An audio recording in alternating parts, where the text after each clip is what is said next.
साथियों, नमो बुद्धाय, जय भीम। स्वागत है आपका हमारे चैनल पर। मैं हूं रामचंद्र मौर्य। पिछले 12 वर्षों में प्रधानमंत्री नरेंद्र मोदी जब जब विदेश गए हैं, विदेश की धरती पर उन्होंने कहा कि हम बुद्ध के देश से आए हैं। ऐसे बुद्ध जिस देश में युद्ध नहीं, बुद्ध की ख्याति है। और 2024 लगभग हारने के बाद आपने विकसित भारत का सपना भारत को दिखाने का काम किया है। तो आज हम आपसे 5 सवाल करेंगे और उन 5 सवालों में हम यही पूछेंगे कि भारत अगर बुद्ध का देश है तो मनुवाद का कब्जा क्यों है? बौद्ध विरासत पर मनुवादियों का कब्जा क्यों है?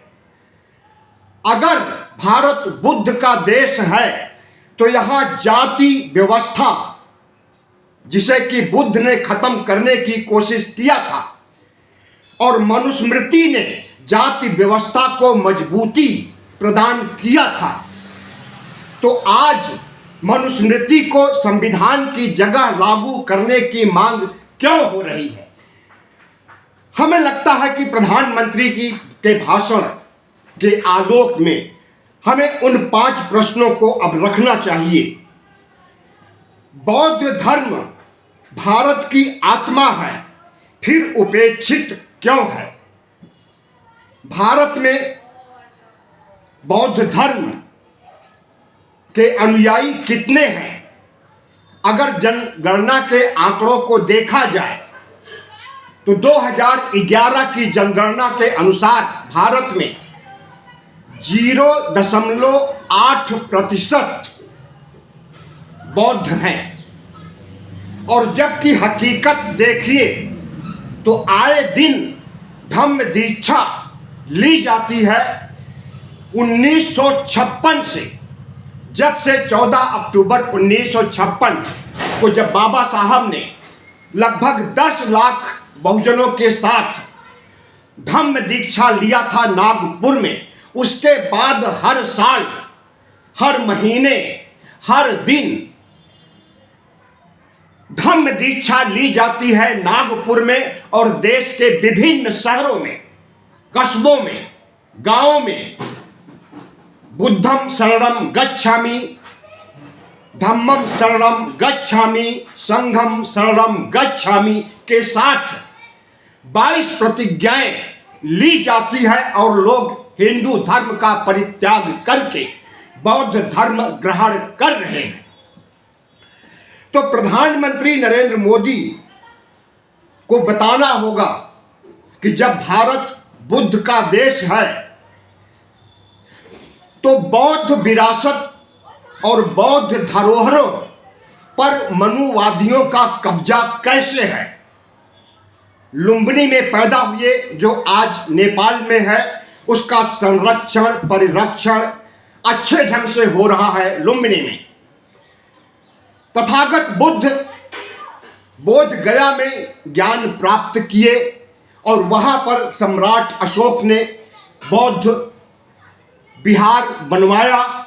उसके बाद से उसका जीर्णोद्धार होता रहा और आज वह बौद्ध महाविहार मनुवादियों के कब्जे में है।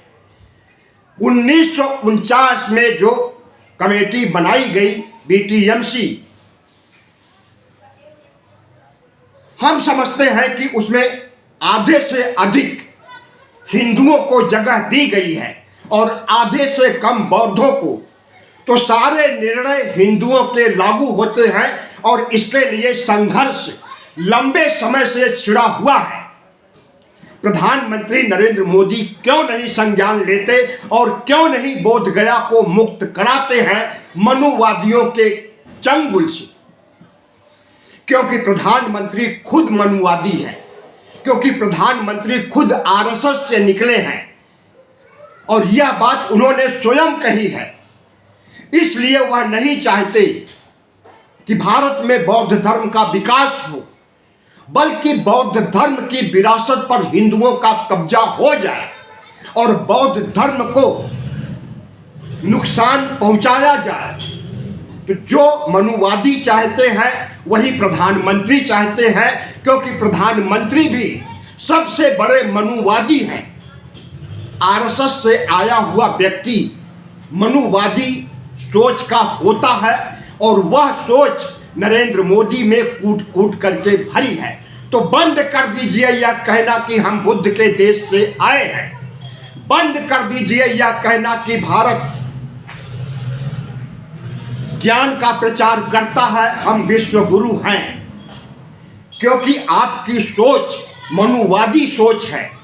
आप राम मंदिर तो बना सकते हो, महाकाल मंदिर का उज्जैन में जीर्णोद्धार कर सकते हो, बनारस में काशी में कॉरिडोर बना करके शिव मंदिर का महिमा मंडन कर सकते हो और तमाम मंदिरों के पुराने मंदिरों के जीर्णोद्धार के लिए अरबों रुपए खर्च कर सकते हो। लेकिन बौद्ध धर्म की खोई हुई विरासत को दोबारा जीर्णोद्धार करने के लिए या जिन बौद्ध विहारों पर मनुवादियों का कब्जा हो गया है, सिर्फ बोध गया ही नहीं है, तिरुपति का मंदिर, बालाजी मंदिर जिसे कहा जाता है, बालाजी का मतलब विष्णु होता है, तो वहां पर साक्षात बुद्ध की प्रतिमा को विष्णु बना दिया गया है। साक्षात बुद्ध के दर्शन होते हैं उस प्रतिमा में। जाहिर है कि बालाजी का मंदिर, तिरुपति का मंदिर पहले बौद्ध मठ या बौद्ध विहार था जिस पर मनुवादियों ने कब्जा किया। और सिर्फ वही नहीं, भारत में जितने भी बड़े मंदिर हैं, चाहे वो केदारनाथ हो, बद्रीनाथ हो, पुरी हो, जितने भी मंदिर हैं सब बौद्धों के हैं। पूरे में भी देखिए तो मंदिर के ऊपर आज भी बुद्ध विराजमान हैं। सोशल मीडिया पर आए दिन तमाम फोटो वीडियो वायरल होते रहते हैं, लेकिन प्रधानमंत्री नरेंद्र मोदी इन सब की तरफ ध्यान नहीं देते हैं। सिर्फ वाहवाही लूटने के लिए कहते हैं कि हम बुद्ध के देश से आए हैं और वाहवाही लूटने के लिए कहते हैं कि भारत 2047 तक विकसित राष्ट्र बनेगा। हमारा तीसरा सवाल, बौद्ध पर्सनल लॉ कब बनेगा? हिंदुओं का पर्सनल लॉ 1955 में बना, ईसाइयों का पर्सनल लॉ, मुसलमानों का पर्सनल लॉ, बौद्धों और सिखों का पर्सनल लॉ, सबका अपना अपना पर्सनल लॉ बना हुआ है, लेकिन बौद्धों का नहीं बना है। बौद्धों के शादी विवाह और रीति रिवाज, तलाक और वसीयत सौंपने जैसे तमाम जरूरी अधिकार अभी हिंदू मैरिज एक्ट या हिंदू पर्सनल लॉ पर आधारित है। आज तक बौद्ध पर्सनल लॉ बनाने की कवायद नहीं की गई। क्यों नहीं की गई? पिछले नवंबर में सुप्रीम कोर्ट ने विधि मंत्रालय के विधि आयोग को चेताया है कि बौद्धों का पर्सनल लॉ बनाया जाए, उसके लिए वह कार्रवाई कर रहा है, लेकिन कार्रवाई कब पूरी होगी कुछ नहीं कहा जा सकता है। बौद्ध शिक्षा और संस्कृति का प्रचार कहाँ हो रहा है? पूरे देश में विश्वविद्यालयों पर, यहां तक कि एनसीईआरटी की किताबों पर आरएसएस की छाया दिखाई दे रही है। जितने भी प्राइवेट सरकारी विश्वविद्यालय हैं वहां पर ओबीसी, एससी, एसटी के प्रोफेसरों की नियुक्ति उनके आरक्षण के हिसाब से नहीं हो रहा है। मनुवादियों का कब्जा है, आरएसएस का कब्जा है और ओबीसी, एससी, एसटी के साथ अत्याचार किया जाता है। उस अत्याचार को रोकने के लिए यूजीसी कोई कानून बना करके लाता है और वह भी सुप्रीम कोर्ट के आदेश पर। तो उसका पूरे देश में सबल शक्तियां विरोध करती हैं और अदालत में मामला जाता है और वहां पर आपके सरकारी वकील के मुंह में दही जम जाती है, जिरह नहीं कर पाते हैं। अब क्या भविष्य होगा ओबीसी गाइडलाइन का, कुछ नहीं कहा जा सकता है, लेकिन इतना जरूर कहा जा सकता है कि नरेंद्र मोदी के राज में बौद्धों को उनका हक और अधिकार न तो अभी तक मिला है और न मिलने की कोई उम्मीद है। सवाल नंबर 5, बौद्धमय भारत बनाने की दिशा में नरेंद्र मोदी की सरकार ने क्या प्रयास किया है?